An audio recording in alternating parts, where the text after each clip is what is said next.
Vous êtes sur CCTV Français, bonjour à tous. À la une de cette édition, les dirigeants des nations du Sud-Est asiatique ainsi que d'autres chefs d'État participent à Kuala Lumpur, en Malaisie, à la cérémonie d'ouverture du 27e sommet de l'Association des nations de l'Asie du Sud-Est, l'ASEAN.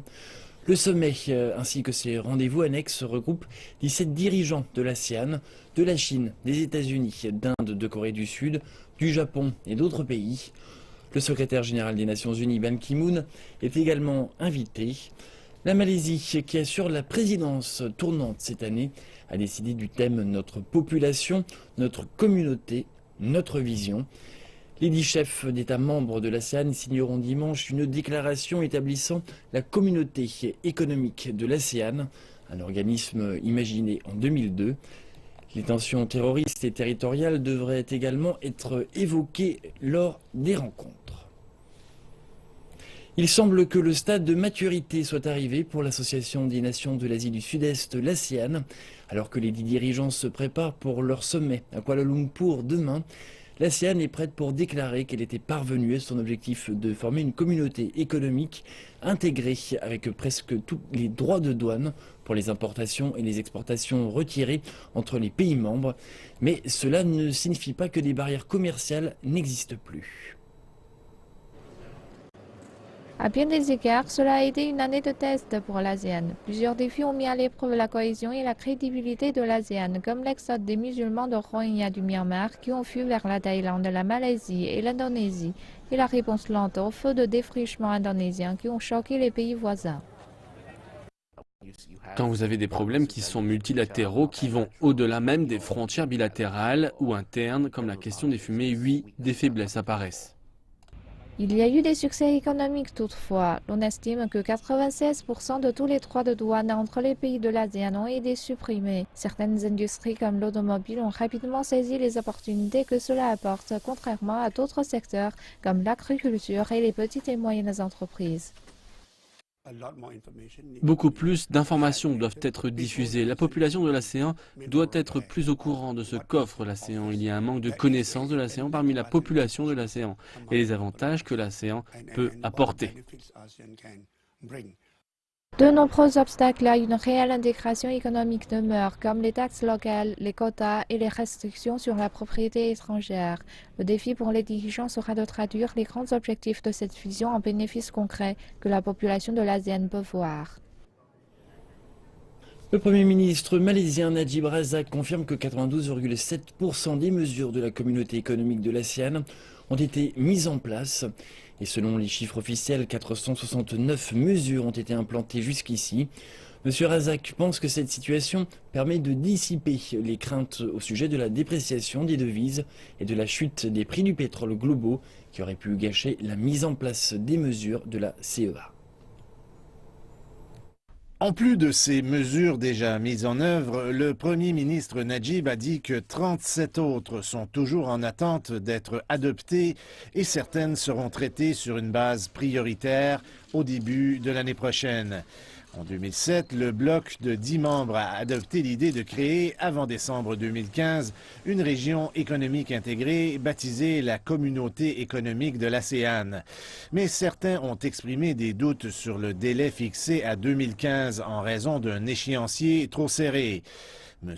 Najib s'est exprimé lors du sommet sur le commerce et l'investissement de l'ASEAN 2015 vendredi et a dit que l'ASEAN pourrait afficher quelques retards, mais en général, le projet va de l'avant.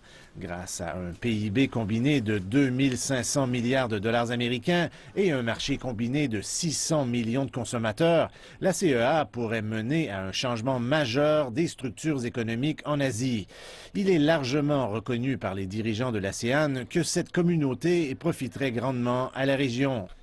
M. Najib a aussi expliqué que le plan de la CEA pour 2025, qui doit être dévoilé dimanche, démontre l'engagement des pays membres de l'ASEAN. Le premier ministre malaisien est optimiste à propos de la perspective économique régionale et s'attend à ce que l'économie de l'ASEAN pourrait croître de 5,6% d'ici 2019 avec la mise en œuvre de la CEA. Le premier ministre Najib a dit qu'il est confiant que les investissements directs étrangers continueront à augmenter. Il a ajouté que plus d'occasions économiques et d'emplois seront créées au sein de l'ASEAN, qui continuera à être une destination attractive pour les affaires et les investisseurs. Le président du Mali, Ibrahim Boubacar Keïta, a déclaré à la télévision d'État que l'attaque contre un hôtel de la capitale Bamako a fait au moins 21 morts, dont 2 bandits armés. Le gouvernement a posé un état d'urgence de 10 jours. L'hôtel Radisson Blu est situé tout juste à l'ouest du centre-ville, près des immeubles des ministères et des missions diplomatiques. Environ 170 personnes, dont des clients étrangers et les employés de l'hôtel, ont été prises en otage. Des commandos maliens ont pris d'assaut l'hôtel pour sauver les otages. Une source au sein des forces de sécurité a affirmé que le siège s'était terminé vers 16 h, heure locale, et que 2 militants ont été tués par balle. Des casques bleus de l'ONU qui ont fouillé l'hôtel avaient trouvé au départ 27 corps. Le groupe djihadiste Al-Mourabitoune a revendiqué l'attaque et prétend avoir travaillé en collaboration avec Al-Qaïda au Maghreb islamique. L'ambassade de Chine au Mali s'est mise en état d'alerte immédiatement après le début de l'attaque menée contre l'hôtel. La représentation diplomatique chinoise a mis en garde les organisations de son pays ainsi que ses ressortissants présents dans ce pays d'Afrique.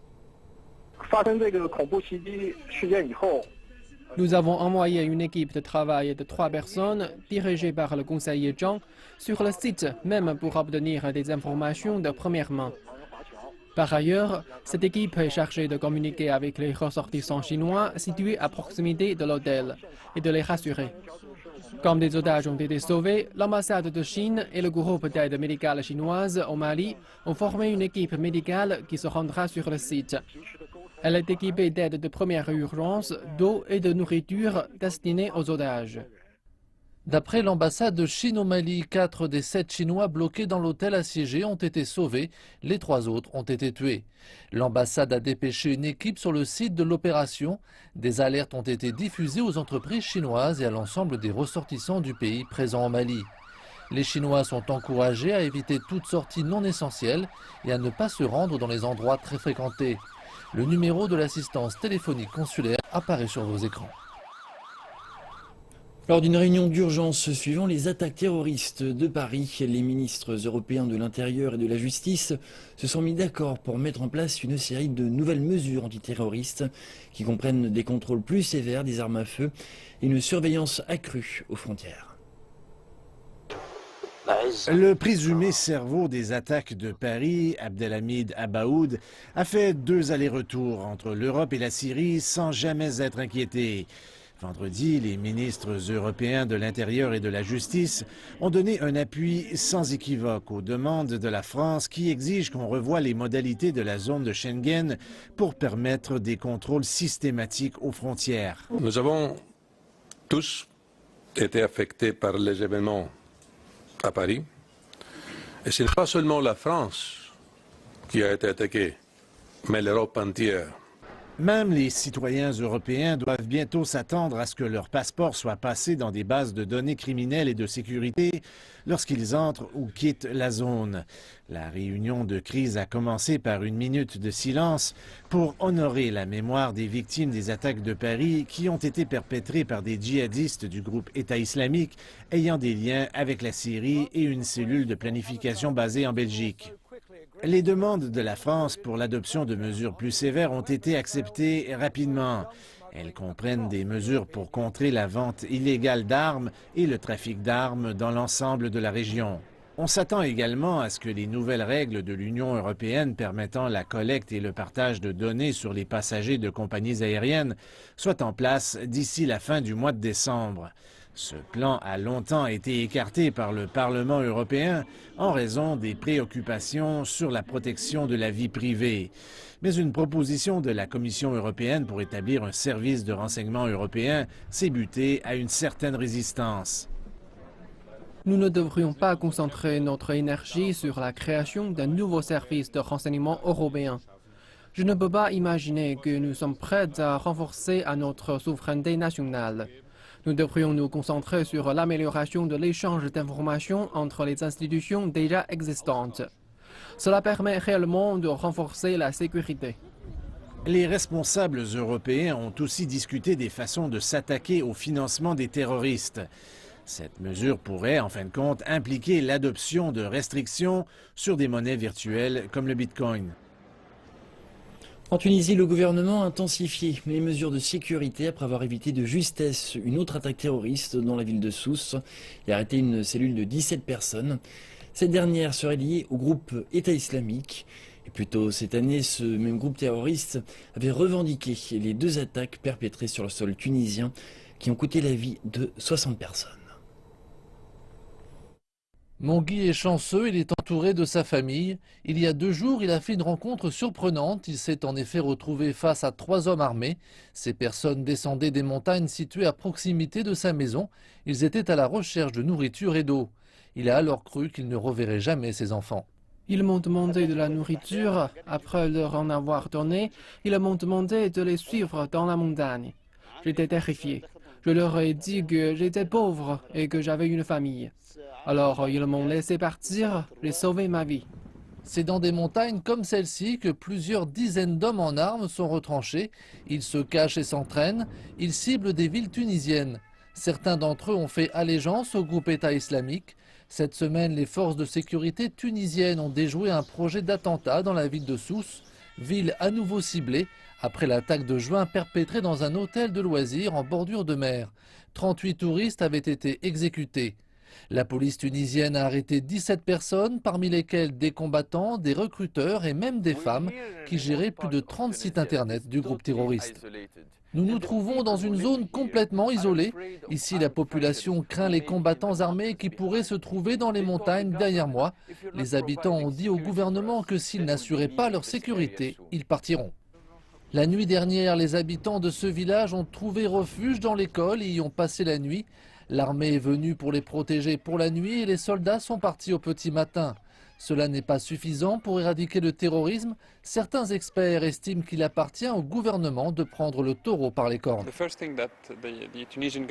Le gouvernement devrait prendre des mesures au niveau gouvernemental et en faire sortir les personnes corrompues, faire des réformes.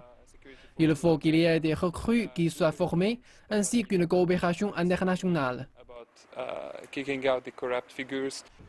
Mais les enfants comme ceux-là, qui ne connaissent que la pauvreté et l'isolement, ne peuvent trouver l'aide dont ils ont besoin pour étudier et connaître une vie meilleure. La Russie a offert 3 milliards de dollars à l'Ukraine pour restructurer un accord d'obligation garantissant un approvisionnement de l'Occident. Il s'agit d'un engagement du président russe Vladimir Poutine lors du sommet du G20 en Turquie. Il a déclaré que cela devait être décidé d'ici le mois prochain, avant la date butoir des obligations. Cependant, selon un économiste, l'Ukraine est dans l'incapacité de rembourser sa dette. La Russie souhaite restructurer la dette de 3 milliards de dollars de l'Ukraine d'ici décembre à 1 milliard de dollars d'ici les 3 prochaines années. La condition est que les partenaires occidentaux et le Fonds monétaire international garantissent ces remboursements. Le FMI a répondu et déclaré que la Russie et l'Ukraine devraient négocier la question de la dette directement. Pour l'instant, le gouvernement ukrainien est dans l'incapacité de repayer ses dettes cette année. De plus, l'Ukraine est dans défaut technique. Le FMI ne remboursera pas cette dette non plus, car l'organisme n'est pas lié aux procédures. La Russie avait jusqu'à présent refusé de restructurer les 3 milliards de dollars d'obligations selon les termes de l'Ukraine. Le pays avait même menacé de traduire l'Ukraine en justice si ce dernier ne remboursait pas les obligations à temps. Les 3 milliards de dollars d'obligations ont été amenés par la Russie en 2013, conformément à la première tranche d'une somme de 15 milliards de dollars en aide financière. La mesure d'aide a été annulée peu après l'évincement de l'ancien président ukrainien Viktor Yanukovych.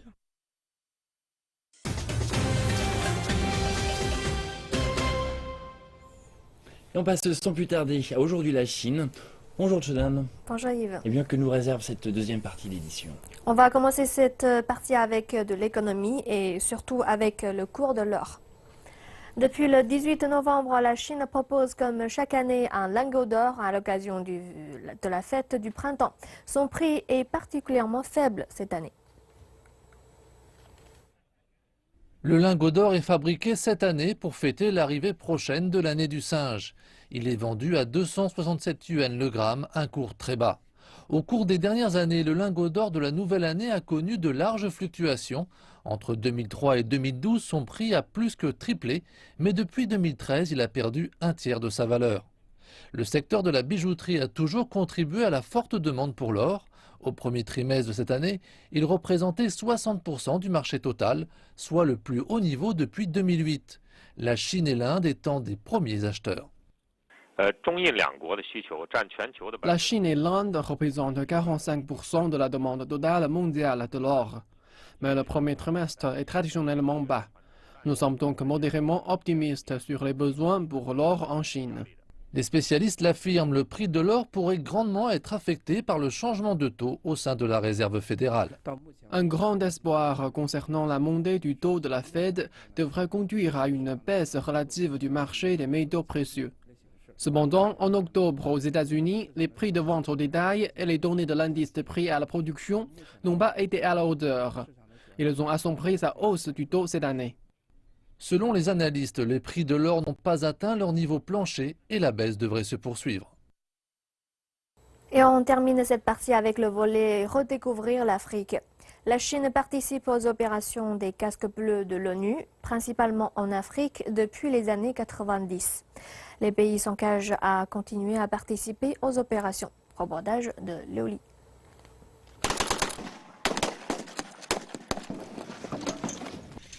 Un entraînement intensif pour les prochaines missions en Afrique. Un bataillon d'infanterie de 700 soldats se rendra au Soudan du Sud pour une mission de 1 an en décembre. 225 ingénieurs militaires seront déployés dans la région de Darfour. J'espère que nous travaillerons tous d'arrache-pied pour réaliser cette mission, afin d'apporter de l'espoir et la paix aux Africains et pour leur offrir une vie meilleure.